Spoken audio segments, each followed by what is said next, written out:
This is Michelle Goldman with PMA5 and my message in a bottle. I hope you find this helpful.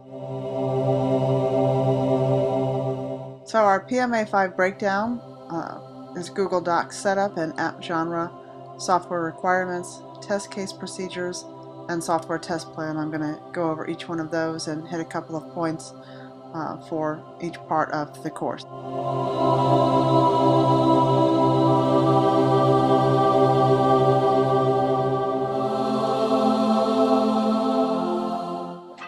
Well, hopefully your team has a leg up and someone's familiar with Google Docs and Google Drive. If not, I've put a couple of links on here that should hopefully get you up and running soon. Get a front runner, someone who's going to be in charge of setting those documents up, sharing them out with the team, with the instructor, and make sure that they're shared properly. You've got the right permissions, otherwise you're going to be in trouble. Make sure you select an app genre that's not too broad. We did productivity, which made it very difficult to create requirements across all apps. So I would think about that first before you settle on one.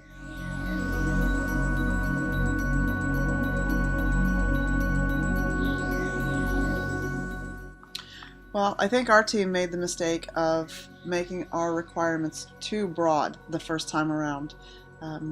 You definitely do not want them to be generalized or broad. You should make them very specific, very narrow in scope, and they should target very specific things within your app genre. And I think there's some great examples that are provided in the course activity materials. And I even put a link here. I found a software engineering body of knowledge guide, which has everything about prototypes, testing, software requirements.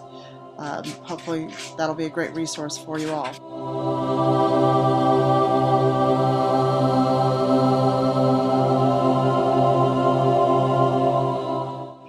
So in our test case procedures, you want to make sure that in your spreadsheet that the requirements are clear. Everyone understands what they are and they're very concise.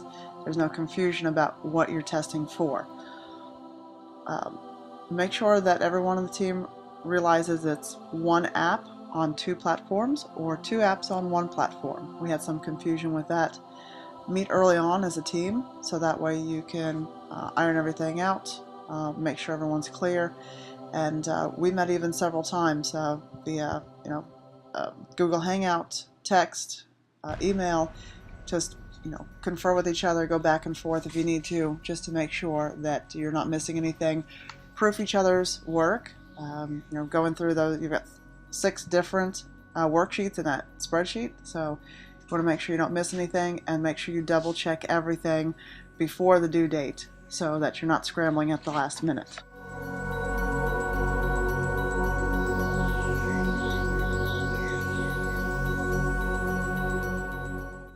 So in your software test plan, this is where you're going to bring it all together. There's a good amount of work. It's not too bad. You've already done a lot of the legwork. You just bring it all together. Break all the components of this plan into separate sections.